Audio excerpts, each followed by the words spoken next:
weird day. We're still waiting on some news, but there's a lot of news that just came in that I'm still waiting for some of the projections to update. It's basically going to look like Toronto, Phoenix, and I think for the most part, New Orleans. That's basically the way you're looking at it. Now, there's a lot of uncomfortable names, so I'm trying to still sort through what I want to actually do. Every time I tried to get an early build out in the premium Discord, it was difficult because I kept changing it because I hear somebody else was out. I like the idea of running back somebody in that Toronto game. I don't think there's anything unusual about that. You're going to get pretty high ownership on Trey. You're going to get pretty high ownership on DeJounte Murray, Jalen Johnson. But I do like those guys. One guy you can potentially use is Bogdanovich as a run back at low ownership, because getting low owned is going to be a little bit harder than you think, because there's just going to be, it's going to be spread out between a bunch of guys. There's going to be a lot of guys like 20 to 40% owned on this Toronto side, especially. And I'm trying to rank them. I like Scotty Barnes. I liked him already coming into today. I think the matchup is so premium. I do worry, of course, Toronto traveling on a back-to-back on the road is usually a bad sign, but Atlanta hasn't given us enough reason to really just pretend they're going to blow somebody out yet. So Bruce Brown is going to look like the most obvious piece of chalk from there. I think that Brown and Trent, you can take your pick, but it does worry me a little bit, both of them. Trent is very scoring reliant. Bruce Brown, they haven't really given him the full run, but maybe without Barrett tonight, I guess they could. But I think they're going to start giving Grady Dick more minutes. So I'm sort of waffling on that one. I prefer Barnes a little bit over Quickly, but I'm totally fine if you guys want to just play Quickly. I think I don't have a huge stake in either side of it. I actually needed to spend more money, and I think Barnes obviously has a higher ceiling, so that's where I ended up going. But it's definitely a tricky slate. So I'm trying to figure it out. I'm also a little bit under the weather here, so I'm trying to battle through.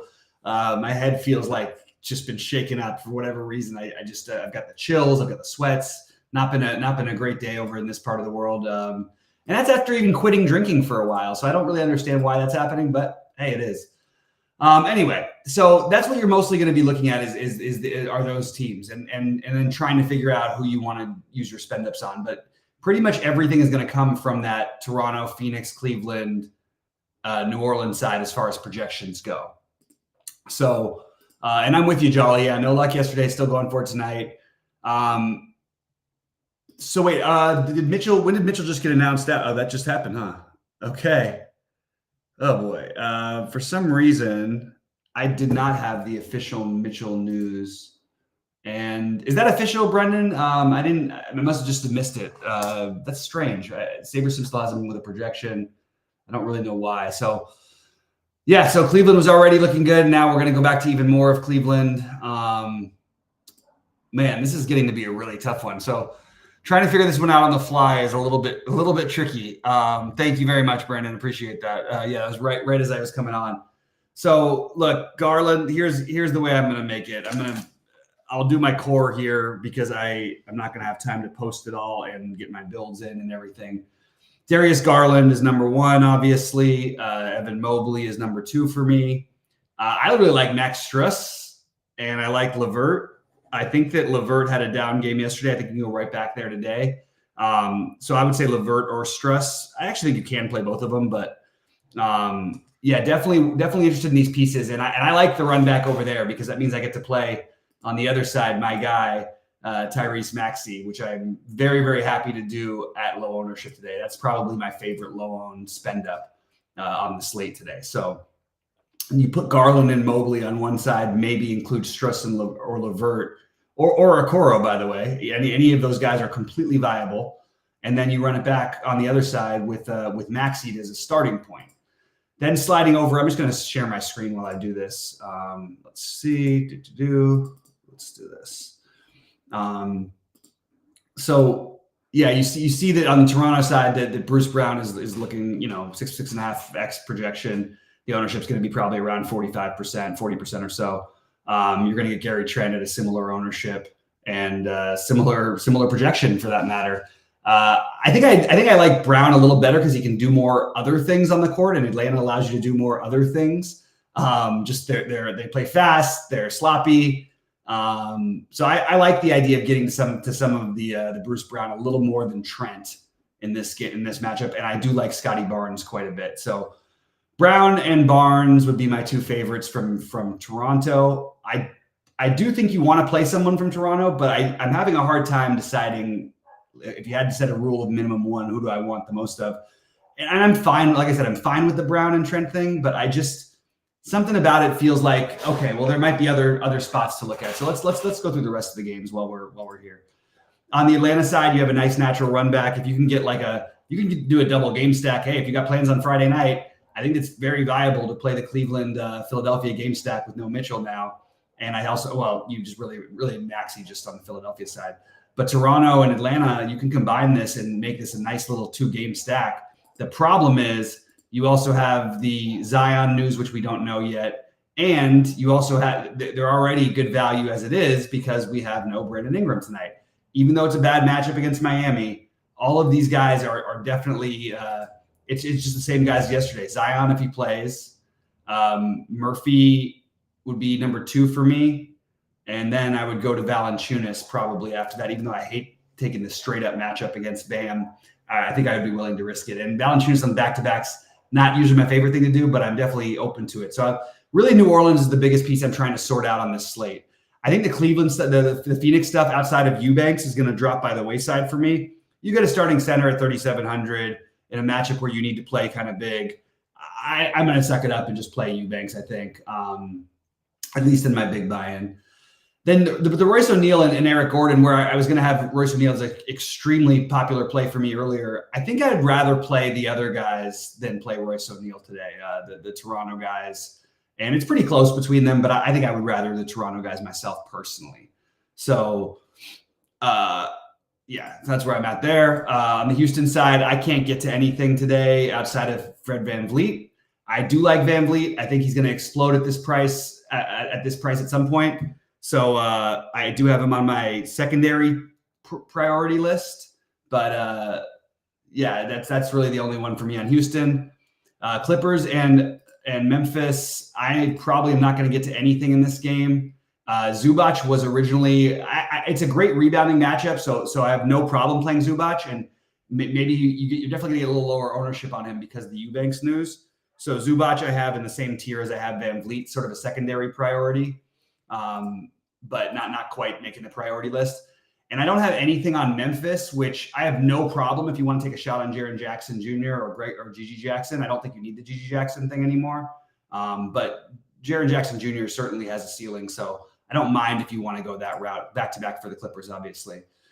Washington and OKC. Look, Washington was competitive last night. They weren't competitive last night. They were competitive enough for Kuzma to put up 50 fantasy points. Tonight, my favorite piece would be Koulibaly. I don't think I'm going to end up getting there because I think this new news is probably a little bit better than what we have. So as of right now, holding my breath and not playing anybody from Washington.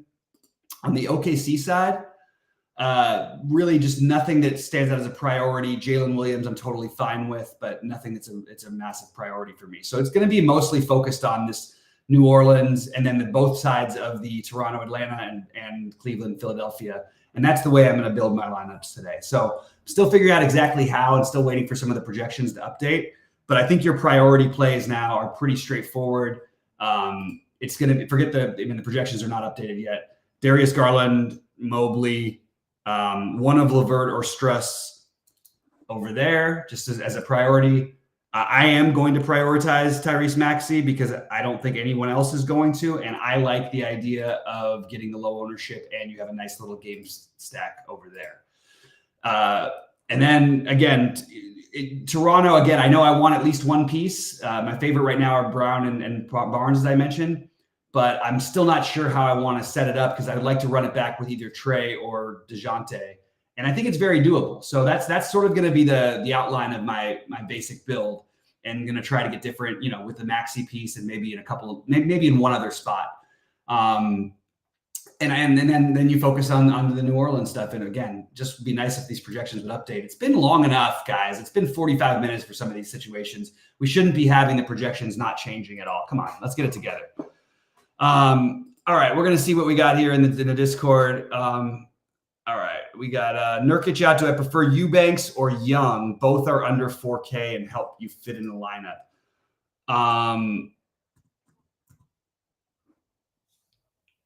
I mean, I'm assuming Eubanks is going to start and play more minutes. I don't know if Thaddeus Young is going to play much. Definitely prefer, like, yeah, maybe Thaddeus Young is a giant field tournament play. Unless he starts, I'm probably not going to play him. I don't know how he gets minutes. They have to play big. Yeah, so it's Eubanks for me right now. But Thaddeus Young could be the sneaky thing for the 150 max type of tournaments. Yeah, that's pretty much all I got over there. I'm not all that excited about the idea of playing a guy who may not play a minute tonight. Okay, let's see what else we got here. See you up at the top. I'll be there. All right, sounds good. Hey, sounds good to my man Neil in chat. What's up, buddy? What's up to Jolly in there? Let's see what else we got here. Oh, you guys are just talking to each other. Sounds good. So pop in any questions or thoughts, because I think it's a pretty straightforward in terms of where you're going to get the value from. You have your choices between Cleveland, Toronto, and Phoenix. I'm leaning a little less towards Phoenix and a little higher on the Toronto and Cleveland guys myself. That's where I'm at. So I can only talk around so much in a 6-gamer about what I'm going to do. So let me know about what you guys are doing, or if you have any questions or thoughts or anything that you want to do with this slate in particular, because I think it's pretty straightforward. It's just a matter of which guys to choose. And I told you which ones I'm choosing already. I've got basically a near, I'll have a near lock on Garland. I'll have not a near lock on Mobley. Mobley will probably be in half my lineups at least. Eubanks will probably be in at least half my lineups. Maxey will probably be in half my lineups because he's my differentiator. So that's pretty much what I'm doing today. Let me know what you guys think, what you guys are up to. I'm happy to answer anything, happy to keep talking. But if there's nothing else to go over, I'm probably going to get back to my builds, just because I don't really know what else I can offer at this moment other than what I have so far, which is basically, the guys I'm playing and all the chalk, all the value, and where it's coming from. All right. And please go away, whatever this disease is. I don't know what's going on. I haven't felt this bad. I tried to get a little workout in to try to sweat it out. That was the wrong idea. I felt like I was going to pass out. So just trying to hang in there and get better. But yeah, Eubanks is the one for me. It is interesting that there is definitely bus pass here for Eubanks. And one thing you could consider doing, you mentioned Thad Young. What about the idea of Azubuike as a pivot? I think that's kind of interesting, and there's no projected ownership on it whatsoever. But that's another thing you could do. If I was playing 150, I would probably make sure to get like 6 to 10%, maybe 10% of Azubuike. Just because, look, 2 fouls from Eubanks right away, you're going to be playing big against Şengün. We've seen Azubuike outscore Eubanks in this exact situation before this year. That's a great way to get a little bit, not a great way, it's a way to get a little bit different. All right. Thanks for that, Neil. Eubanks gets there we go. So BBF, why do you assume Thad Young is getting the run over a guy who's already been on the team? And especially because Thad Young does not match up well at all with a guy like Şengün. So I'm not seeing the Thad Young thing so much. Has Thad Young even played a minute yet for them? I don't think he has. Did I miss? Maybe I missed something, but he might have. I might have. Let me just take a quick look here at my stuff. Yeah, he hasn't played yet.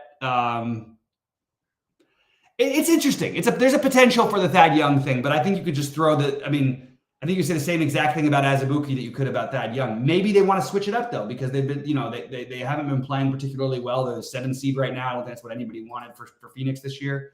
So I'm willing to embrace the idea. I just think that I think the Azubuike one makes a little more sense in my head. But maybe you do something like that, and that is a way to go. All right, yeah, you see right now, so that they updated Cleveland's projections a little bit. You see Garland and Okoro again, looking like really strong plays. It's interesting that it doesn't boost Mobley more when I feel like it actually boosts Mobley more than they're acting like. And both LeVert and Struss are I think, really good plays. I'll probably split them up in my big buy-ins. I actually like Struss. I like LeVert tonight a little better than I did last night, for what it's worth. Especially because you're going to get the lower ownership. People are kind of off of them. I think that's an interesting tournament play right there. So, All right. Let's see. Thad Young gets the fire. It's possible. It's possible. All right. Matt Ajali is using Bobby's core and moving on with my life. Sounds good, Neil. Is Durant a good play? I mean, there's nothing about tonight that makes Durant like it's not a good matchup. It's a road back-to-back. There's nothing at all that stands out about Durant. I'll put it that way.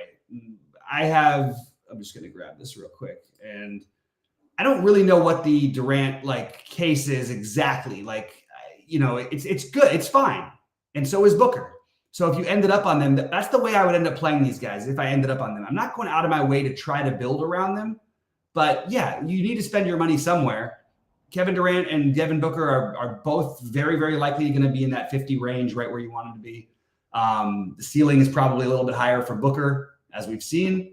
But I would lean Booker over Durant if I had to choose between the two of them.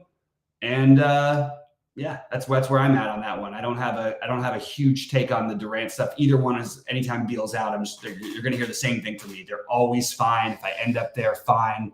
I have no reason to go out of my way to try to play it. All right, sounds good, guys. All right. Who do we like from Washington? I don't like anybody from Washington. I understand that other people are going to play it. I have so much goodness of stuff that I already like. I don't see why I need to go and play something here. I think, again, they got smoked last night, and some of the guys still got there, Tyus and Kuzma. But I think they're going to get smoked again tonight. I think this feels like pretty much a no doubter to me. I bet the minus 15 yesterday. I would bet OKC minus 15 again today, and that's where I'm at. I think that it's going to be a really, really tough game for Washington, and I think they're going to get rolled. My favorite piece, if I had to pick one, would be the low-owned one because people are recency bias. I would look at Denny Avdia. No one will play Denny Avdia. You're going to get ownership on Kuzma. You're going to get ownership on Koulibaly. He would be actually Koulibaly is my realistic favorite piece. I just think there's a better value now that we have out there. But I think Avdia would be like the get weird play again. A guy who, if I was playing 150, I actually might go a little higher on him. I probably would play like 20%. In fact, I think I need to take a look at something really quick just to make sure, because I think I was going to play the max enter, but I didn't click the button. Here we go. Let's see. Oh, we still got plenty of time left. So I'm going to get out of here and finish. So I'm going to do my builds, and here's what I'm going to show you guys. This is my version of what I'm going to do for Sheets' thing. Okay, so let's do some settings. Okay, so we're going to go for the 150 max, 135. We'll do contest sims, and we're going to delete this one. Trash. Okay, we're going to go to add a contest sim, and we're going to make it the $4 100K to first, blah, blah, blah, blah. And you want to get really weird in this one, obviously. I mean, you want to get as creative and as off the board as you can. So I'm going to be willing to take some weird gambles here. Save settings. Okay. And then we're going to go to do this. Okay. That's my old builds from this morning. All right. So I'm going to go through and just do what I'm going to do. Again, I'm going to make some more tweaks after this, but this is what I'm going to do on my the $4 tournament or whatever it is today, the lottery. I'm going to say 75% Garland. I'm going to say Okoro. Actually, I'm going to say 60 because they're going to give me the rest of it. So let's just see what it gives us. I'm going to say Okoro 25%, cap it at 60. Jared Allen, cap it at 50. Not going to put any percentage there. Struss 25%, cap it at 60. Mobley 35%, cap it at 75. Oops, I'm on the wrong. I still have the other game up here. Let me clear this out. I like to go. This is the way I'm gonna go for tonight. The guys I really like, and obviously most of them are in the early games for me. All right, Jared Allen, I didn't put any official. Okay, so then I like the idea of getting well over on Levert, especially in this thing where people may not play him as much. So let's get 25 of him as well. Cap is at 60 as well. But I want exposure to a lot of these guys, and I'm actually going to put in I'm not gonna go as far as Niang. Never mind on that one. I love the idea of getting to the maxi tonight where no one's going to. So I put the 50 in on him. I don't have anybody. I'll see what else I get from Philadelphia. Nobody else really stands out. And then the Toronto guys that I want to be. So I'd like to be a little bit overweight on Bruce Brown. He's going to be higher on probably than he's being projected. I'll say 35. I'll say 25 for Trent. I'll say 25 for Quickly. I'll say 35 for Barnes, and I'll just do this. It's not going to matter because these guys aren't going to show up that much, or enough to where this is going to matter. 75. Nah, that's too much. 60. Oops. 60. And pop in questions, guys. I'll jump back in there when I can, but I'm just showing you guys a little bit about what I'm doing, the specific plays that I like. So these guys are probably going to get spit to me anyway, so I probably don't need to spend much time on them. But I want to be ahead of the field on DeJounte and Trey because I'm stacking that up. I think 35 is going to be plenty for each of them. 35. Jalen Johnson, 25 minimum.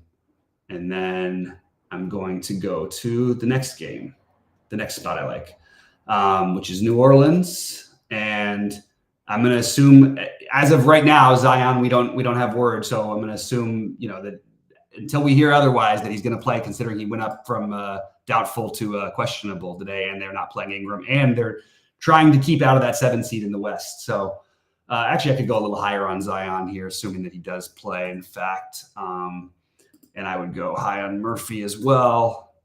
Herb Jones, that's probably a little bit high, but I like it still enough. Alvarado is going to be no minimum. Jordan Hawkins, make sure I have at least 10%. And Joe Val, I'll make sure I'll have, let's say 10%. I don't really know where I want to end up on Joe Val for my hand builds. All right, Phoenix side of things. Royce O'Neal is going to be less owned than he was going to be. He was probably going to get to be crazy owned, but now we've got all the other 4K guys. 20% is, I'll put that number in. I don't mind just having 10% of Eric Gore. I don't need a ton of these guys. I do think I'm going to, do this and then do excuse me. Why did I keep this new thing? They did change the format. So the little green light, I can't tell which team I'm highlighting some of the time. I have and again, if I end up with some Durant or Booker going to get it, that's fine. I'm not going to go out of my way to get it. I am going to do what we talked about, and I'm going to say, let's say 8%. And then let's also say 8%, 5% for Thad Young, just to get a little bit different, with our things. And then let's take those things. So that then the other plays I really liked, I mentioned the Maxey one is a one that I like to get different. Because the ownership went down on Zubac, I think I'm probably going to try and get over the field, just because the matchup is really premium. I think because Jaren Jackson Jr., again, I'm not getting to him in my hand builds, but I will get to him in this format. That's the one I'll use. And then Washington, who I'm not really getting to in my hand builds. I don't mind getting some percentage of these guys. I just don't want it to be a crazy amount. So I'm going to cap these guys all at 35%. That's just my theory on today. And if people ask general theories, I'm happy to always answer them. It really just depends on the day you're talking about. It's so different on how you try to do these things. But those are the main plays I like. I'm just looking through my notes to see if there's anybody I might have missed. Fred VanVleet, I think I missed. I haven't gotten to him yet. So, all right, we're done with Washington. I forgot to add Fred VanVleet. And Fred VanVleet, we were going to say, what do they have him projected at? Yeah, I'll say I'll just put him at 30. Cap it at 60. Put him at 25 and cap it at 60. So let's see what SaberSim can spit out with this, with 135 lineups I'm asking it to build. So let's see what we got. It's probably not going to let me. Yep, they got angry at me. Okay, here we go. It's going to say, I'm guessing it might say it can't meet your exposure, but let's just see what we get with the SaberSim build here. All right. What else you guys got is Grady Dick's going to win a tournament for somebody sometime soon. It's just, I don't know if it's going to be me yet. Leverage play. I said BMAC already. I really like the Tyrese Maxey at low ownership tonight. Trent or Bruce Brown. I have a slight preference towards Brown, but I'm worried a little bit about both. I have a slight preference towards Brown. Jared Allen is fine. He doesn't get the boost like these other guys do. The matchup is fine because there's no Embiid, obviously Paul Reed instead. But I don't think Jared Allen's a guy I'm going out of my way to prioritize. If I end up with him, no problem. Herb Jones gets the bump without Ingram. Well, that's not necessarily true. They all get bumps without Ingram, so that's not true, BMAC. They all get big jumps without Ingram. So, all right, OG, you get the $4. Give me the 600 or whatever, and we're good with that. Denny is the crazy off the board play. I forgot to add him onto my thing. Shoot. Let's see what I end up with before we go anywhere. So, all Just want to point out that when people say things like Herb should eat and all this stuff, Herb Jones is not really that kind of a player. I don't know if anybody's watched Herb Jones play before. He is not a guy who's going to go out there and be aggressive. He's not going to dribble. He's not going to dribble at all, basically. You're playing Herb Jones because he does a lot of other things in the court. This is not a great matchup for that. He had, 7 steals yesterday? Take away those 7 steals, he had a very reasonable game. I don't expect him to have 7 steals against this Miami team, which takes care of the ball a lot better than the Houston Rockets do that they played yesterday. Let's see. Come on, finish up. Thanks a lot, Kevin. Sorry, thanks a lot, Neil. Eubanks load up. Yep. Isaiah Stewart loaded up on Eubanks. Got 3 games for it. Proceed with caution. That's pretty funny, Neil. All right. All right. Let's see what else. BMAC. Okay, so let's see what we got here for exposure. And I do have to get out of here at 7, a little after 7 Eastern. So exposure. Oops, let's get off the Rockets. Yeah, so I didn't go as high on Garland as I thought. So I actually want to make a couple quick tweaks. I'm going to go higher on Garland. Love the Maxey thing. They actually seem to like the Maxey play, which is kind of interesting because they gave me a little more than I asked for, which they don't usually do. They usually give me like exactly as much if they don't like it as much. Herb Jones, I'm just going to go a little bit lower because there's definitely a path there where it doesn't work out. I'm shocked that Eubanks is not looking like a better play to them. I thought that was going to be just given to me, so I'm going to bump him up a little bit. And then I'm going to go in back and say what I said. If I'm going to play that $20 tournament, try and win something that no one's going to play something no one's going to play, let's play Denny Avdia at like 20%. Let's just get weird with it. It's a $4 tournament. All right, let's see what that does for us and see where it ends up ownership-wise. What do you mean you can't keep let me do my thing. 20%. Why can't I do 20%? Let's just try 15 and see if it makes it a little bit easier on me. Okay, apply. And okay, that's fine. Give me the best you can then. Rebuild the lineups. Here we go. Jameson. Where did the Jameson thing come from? I don't even know. Yeah, it's not even like on the register. Is he starting out of the blue for some randomly? I don't think so. Yeah, I don't know where that play is coming from. Definitely not playing Trey Jameson today unless I'm totally missing something, which I don't think is happening. Yeah, Trey Jameson with the grand old projection of 3 fantasy points. All right, here we go. Let's see what these builds give us, and then I'm going to get out of here and finish up my day. I wish everybody else here a tremendous amount of luck tonight. My golf stuff is sort of up in the air, but didn't go the way I wanted to for a couple guys, so I have to see where the cut ends up. Yeah, I know Trey Jameson is. I just didn't understand where the play was coming from. It made absolutely no sense. Why is Poku even on here anymore? He's not even on their thing. He's not even on the team anymore. Okay, so let's see what it gave me. Did it give me 135? It gave me 135. And let's see what we've got. Exposure. Yeah. So it's interesting that it's spread out as much. I know I put names on a bunch of different things, but it is interesting that it's spread out quite as much as it did. And I don't like that it's not going higher on Zion. So I am going to go a little bit higher on Zion. And that seems reasonable to me. I didn't set any rules for this one. Yeah, that's right. I know BBF. Keith Mitchell definitely battled back for me, but just didn't get some of the other stuff right. We had some really killer calls about some of the value, but just didn't have them in the right spots for the most part for me. So it's going to be a lot of 5 of 6s and probably a limited number of 6 of 6s for me. All right, I'm going to get out of here, guys. I wish you all tremendous luck. I will ask you to please click the like button on your way out. We try to be transparent about everything and we're doing, and I'm going to transfer all that into the Discord. So if you have any questions, you guys can pop them in there. Just keep in mind that I am trying to build my lineups as well. And yeah, I wish you all tremendous luck, and let's get it tonight.